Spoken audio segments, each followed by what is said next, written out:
Hello and welcome back to another episode.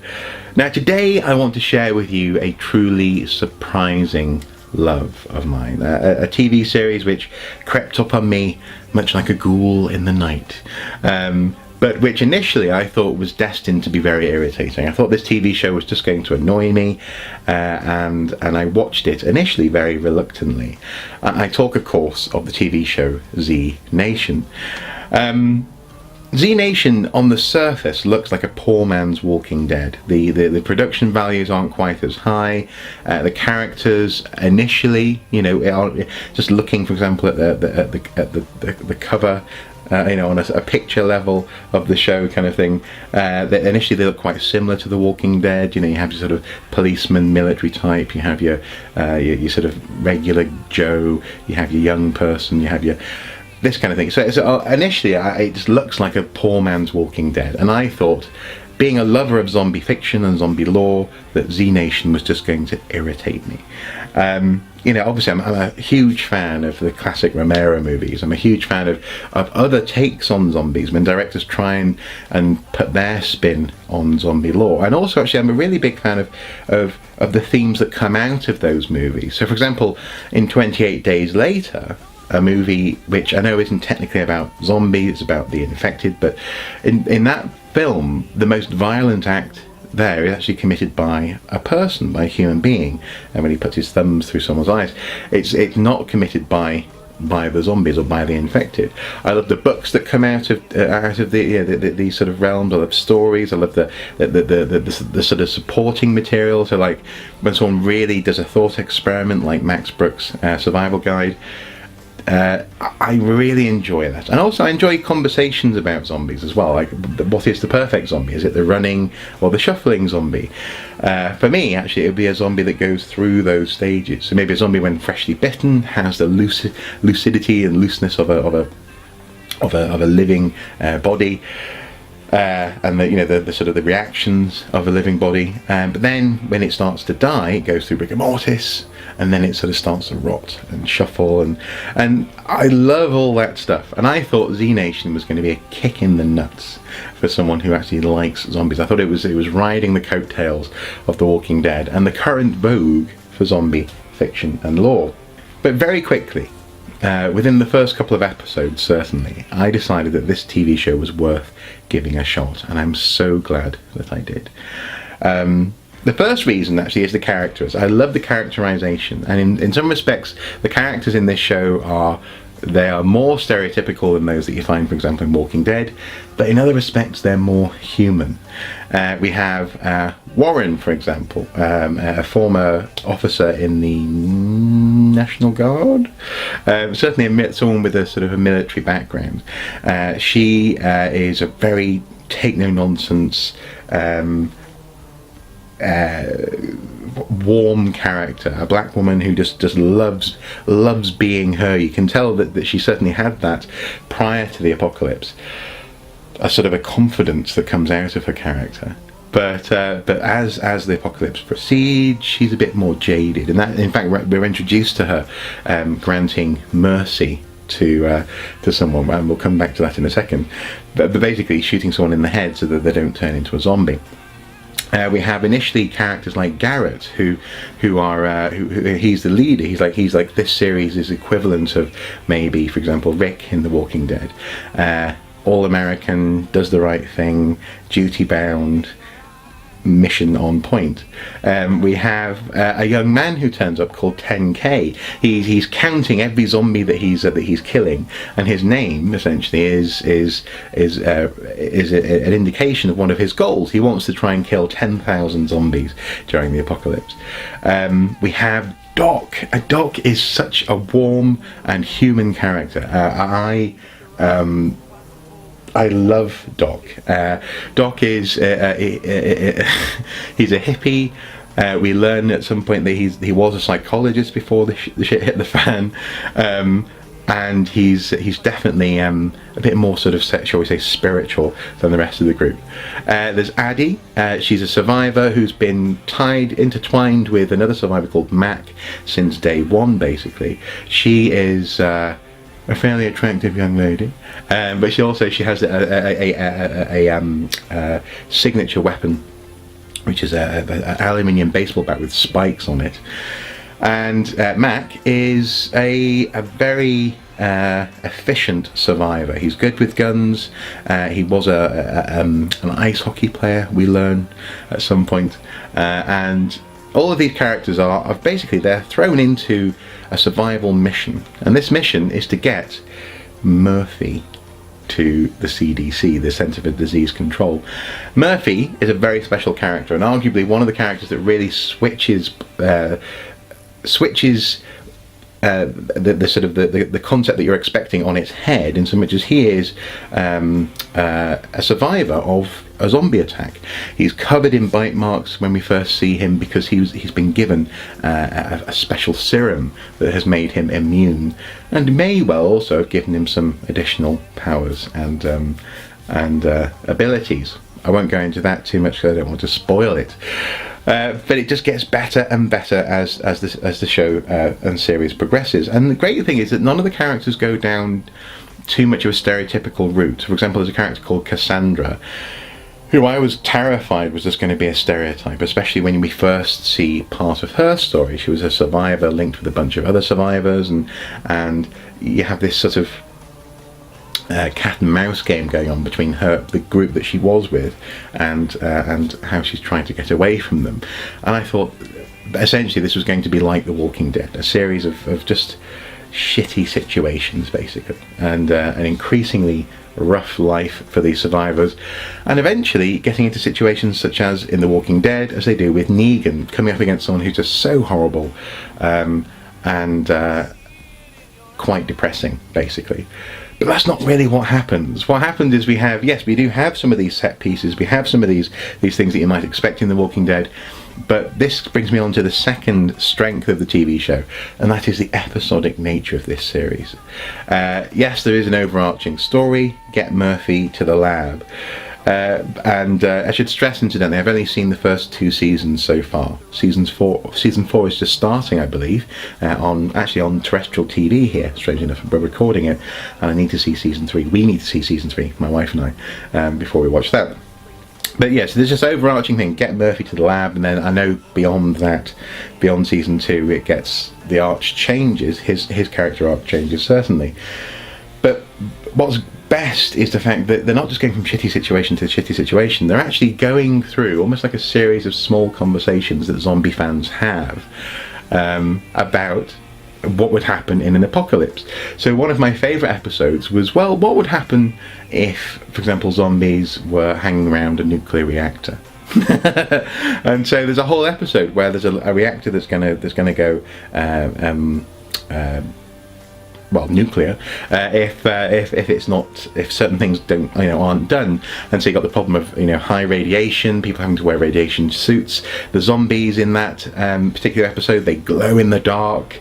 They obviously they're high in radiation, so you don't want to get their splatter on you. And in almost every episode, there's also an interesting zombie kill, or an interesting take on zombie killing. So in that one, for example, there's a little robot in the nuclear facility that has a laser that can cut zombies in half. It's just fun, and once you have that sort of exploration done, they move on to the next episode and the next episode. And sometimes you actually do come across crazy people and psychopaths. Like there's a guy who's running a zombie museum, who is, I mean, this isn't a spoiler, it's just blooming obvious from the first time you see him. He's just crazy. He's like a psycho from Dead Rising, for example, on the Xbox 360 or the Xbox One.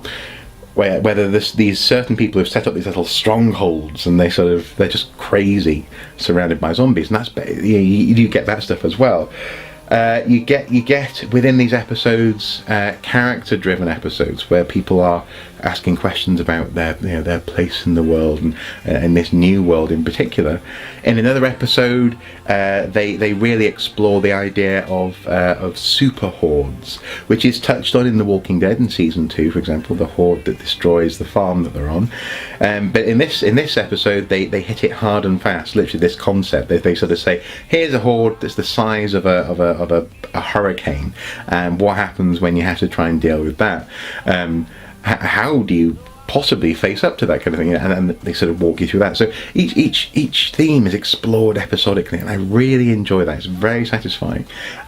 What happens if a zombie, for example, is involved in a nuclear explosion? You know, what happens to their brains? This kind of thing. All of this is touched on, and I really like it. And in terms of this episodic structure, there is another constant, and that is the character of Citizen Z. Citizen Z is a member of the NSA stationed at an outpost in Alaska, I believe. And because he's so far away from civilization, he's relatively safe, and he's trying to guide these guys on their mission to the CDC. Using whatever means he can. So he's tracking them with satellites, talking to them through computers when they can get it set up. At one point, again, this is why I love the show, it's got a sense of humour. At one point they're talking through like a McDonald's ordering mouthpiece, you know, like a drive-through. So, and Citizen Z is also an intriguing person, and actually he has a couple of good episodes himself. There's one in particular which involves a Russian astronaut landing on the base. Again, no spoilers. So I really appreciate that. I appreciate the characters and also the episodic structure. There's also a wonderful irreverent running gag in this show where key artifacts of American history and identity, for example Mount Rushmore, are vandalized in a sort of zombie-rific way, and the team keeps saying, if anyone asks, we weren't here. The tone is just brilliant. Another strong theme in this series is one that, again, I think underlines the tone really nicely, and that is drugs. Doc is, they make no bones about it. Doc is a drug-addled hippie. He has a bag full of a drug that they keep on calling Oxy. Pills in bags, which everyone seems to be after this drug, Oxy. They obviously, there's lots of pot smoking going on, and at one point actually Doc is trapped in a situation where he shares a spliff with a zombie, basically, and the zombie does get a bit of a buzz, and you know, there's that, but also as well, in a more serious note, there is the way in which actually that it quite seriously tackles the fact that that's going to be one of the priorities for people, both medicinally and also in terms of escapism. People will be looking for drugs, looking for mind-altering substances, because they're stuck in a world gone to hell. So I really like that. I like the fact that actually, yes, okay, there's food, there's water, those are considerations, there's personal safety, but also actually there's drugs. And at one point there's a warehouse. Again, no specifics, no spoilers here, but a warehouse where the zombies have got into the drugs. And some of the zombies have got into the Viagra.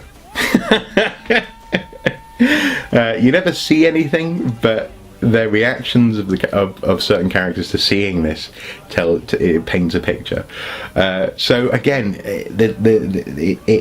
it underlines a serious note about human nature, but also actually it tells you something about the approach to the whole series. It is like actually having an ongoing conversation with a friend, maybe with some substances being passed around the room, kind of thing. It's light-hearted, it's creative, and the drugs element is part of that. For example, at one point there are drugs that are being grown out of composted zombies. Z-weed is called. Again, it's creative and it's funny. And so inevitably the show is also quite over the top. Yes, there are these sort of thematic obstacles to overcome, which are very pleasing, but every now and then it just goes to 11, and it goes to 11 in a way that The Walking Dead doesn't, in so much as this TV show doesn't have, as I say, the budget of The Walking Dead, so they have to do things with a slightly dodgy special effects, but it all adds to the charm of the show. And so one episode in particular, there is a tornado bearing down on our group, and they have to try and find a way to, ride out the storm. Various things happen in terms of character, but you literally do have also zombies being picked up and thrown by this tornado. And that's actually a little hint, because the production team is connected to Sharknado, the movie franchise now, I guess. That was a little sort of tongue-in-cheek hint at that. But they never quite go full Sharknado on you. They've decided, I think quite rightly, to keep this grounded in characters, keep this show grounded in motivations and also in playing with this idea of zombie lore. And as things progress, it does get more serious, but it never bogs down in the same way that Walking Dead does and has. And also, actually, frankly, bad guys, for the most part, get their comeuppance. Or they certainly end up in situations which you find satisfying. It's not a world which is entirely grim and horrible. And so things like having tornadoes fling zombies around, that over-the-top element, it's a welcome levity to what could otherwise be a very hard slog of a show to watch. But finally, the thing that keeps me coming back to this TV show, and that has me looking forward to season 3 and obviously season 4 after that, is actually the sort of stuff that I love from zombie fiction in general. It is the exploration of themes of humanity, of what is it to lose civilization, the living versus the dead. I mean, at one point, in fact, the question is asked whether it's better to be a zombie or a paranoid, starving, violent human being. It's that sort of stuff I really love, and occasionally they touch on these themes in they very much, hammer it on the head kind of thing. So there's an episode where there's a cult basically who believe that zombies represent the resurrected, and people must be resurrected in order to pass into the next, the next divine plane of existence or whatever. Sometimes they do touch these themes on the head a bit too literally, but then again, they always do it in a fun way as well. And so I like it. I like that you can think about it on that level if you want to. You can just look at the fun and the gore if you want to. You can just have a laugh if you want to. This show is brilliant. One more element that I really love in terms of the exploration of post-apocalyptic culture is the phrase, "I give you mercy." The idea that people have had to psychologically and culturally adapt to this question of the undead by suggesting that to finally kill a zombie, or indeed to prevent someone from becoming a zombie by shooting them in the head, is to give them mercy, grant them mercy. This is probably a personal response if you have to, for example, as Roberta does at the beginning of the series, shoot someone that she knows and loves in the head. But also as well, it's a moral response. Society is giving you permission to kill people. It is granting mercy to finally put the dead down, or to prevent them from becoming undead, and I think that's very clever, and again, brilliant. And so Z Nation firmly gets my seal of approval. I strongly recommend that you give this TV show a go if you can. Given how much of a skeptic I was going in, given how much I was basically just watching this because I couldn't watch The Walking Dead. I don't have access to the series, certainly when it's new on TV. I have to wait for the DVDs. And also, frankly, given how jaded I was becoming by The Walking Dead as well. For example, Negan, just deal with him. In the comics, I don't understand why they leave him alive. Anyway, given all of that, I went into this show expecting it just to feel like a weak sauce, as it were. And it's not. It's fun, it's deep when it needs to be, it's ridiculous when it has to be, but the thing that keeps it on point, the thing that keeps it central, is character. For example, if you can compare this to, say, Dead Rising Watchtower, a fairly low budget movie based on the computer game, that film for me is terrible because on the surface it's quite good zombie-ishness going on, some fairly good zombie gore and all that kind of thing, but they kind of missed the point. They missed the point with the central computer game character Frank. They missed the point with the creativity of making your own weapons as in the game. The characters I just don't care about, and the way that the story unfolds is just kind of predictable. That is everything that this show is not. Z Nation is, in that sense, delightfully unpredictable, and as I say, the episodic nature of it keeps it fresh, and crucially, all the way along, you care about those characters. It never veers too far in either direction. It doesn't go too far towards The Walking Dead, and it doesn't go too far towards being something like Dead Rising Watchtower. It's just happily gloriously in the middle, and I cannot wait to watch more. Anyway, guys, let me know what you think of Z Nation below. Please do comment. If you've seen this show, please don't spoil it. You know what happens next for me. I say I've only seen the first 2 seasons, but just let me know. Share with me whether or not you've had a similar experience, and whether or not actually this show surprised you as much as it did me. Also, there's a character. What's his name? Vasquez. I like him. I think he's pretty cool. Yeah, comment below, let me know, and as ever guys, until next time, do take care. Bye bye.